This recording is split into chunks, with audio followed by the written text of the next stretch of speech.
Hey horror fans, Bob now back with you. Today I'm going to be talking about a film from 1935 called Mark of the Vampire. It's directed by Todd Browning, who most famously, I guess, did Freaks, very famous early film.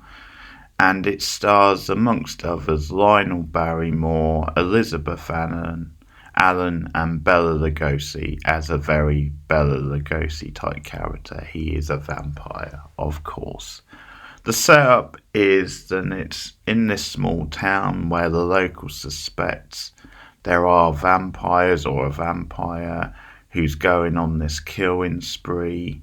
Quite early on in the movie, a local baron gets killed in his own home, and you have this doctor who's staying at the house at the time.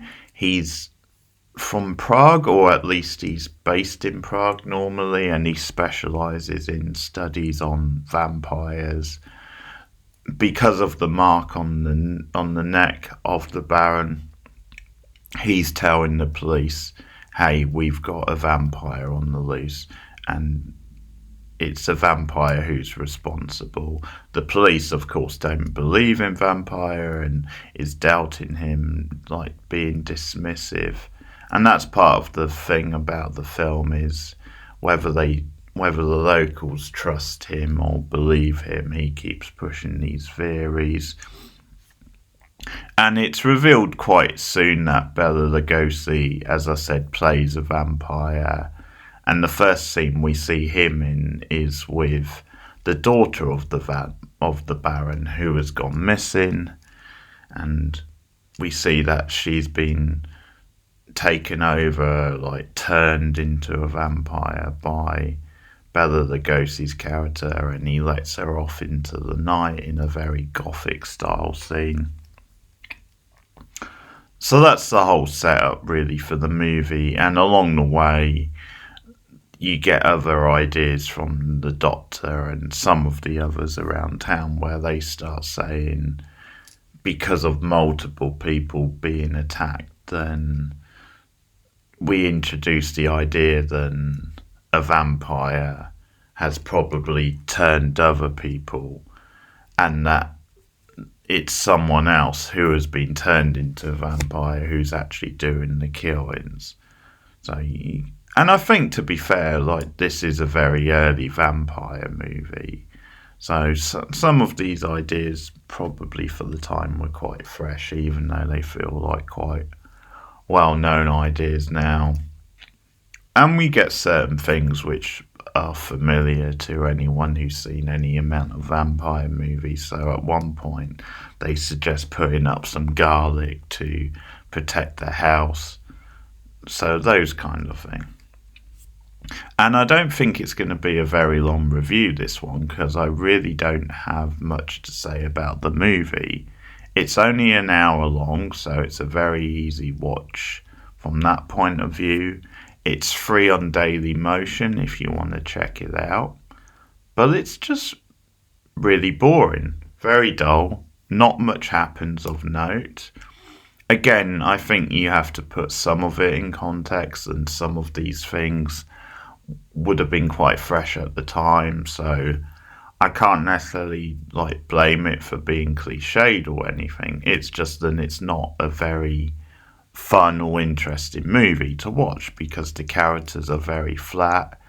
With this sort of old style horror, I think you have certain expectations that there's going to be a bit of like good campy fun, the characters are going to stand out, and they don't, really. Even this Doctor character, I think, is meant to be quite eccentric, even though he's onto the right idea about what's going on. He's not really entertaining or interesting to watch. The police are pretty dull characters. Like, there's not a lot of like comic relief, or not a lot of it like interesting characters to really grab onto. It's a very slow movie, even though it's only an hour. There's not a lot of good horror scenes in it, if any. There's like one standout, I guess, which is the scene I said with Bela Lugosi and the Baron's Daughter, where they walk through this gothic set, and you've got a rubbery spider. You can definitely tell the spider is like a prop, so that stands out. But that's kind of good goofy fun, and it's what they had at the time. You've got cobwebs. She walks out into the night, into the mist. She looks the part. So that's probably the standout scene in the movie, really. Besides that, it's a lot of cliches. It's a lot of quite paper thin characters. It's not really a scary film. It's not an entertaining film. And it just gets very repetitive very fast, with the locals just being like, oh, there's a vampire there, or vampires are about. You get a lot of screaming, and yeah, you don't really get a lot else. And when the whole thing is revealed by the end, it's not really very satisfying. It just plays out in a very simple way, which you can kind of expect it might. And yeah, it's all too clean cut and just very straight down the middle, very dry, very basics, this one. And you were just hoping for a bit more fun, or a bit more like a couple of like atmospheric type scenes. Bela Lugosi is wasted. I mean, he's always watchable, and it feels like they just cast him because of him being Dracula, and sort of what happens to quite a lot of horror icons, where they do get typecast after a while. So he is watchable, as he always is, but he's not given anything really to do. So it's a poor movie. It's a very dull movie, even though it's only an hour long. I'm not going to go super low, because there's nothing about it which is really that offensive, but it's very plodding as well. Very, very much a background movie, so I'll give it 4 out of 10. That's Mark of the Vampire. Really not much to say.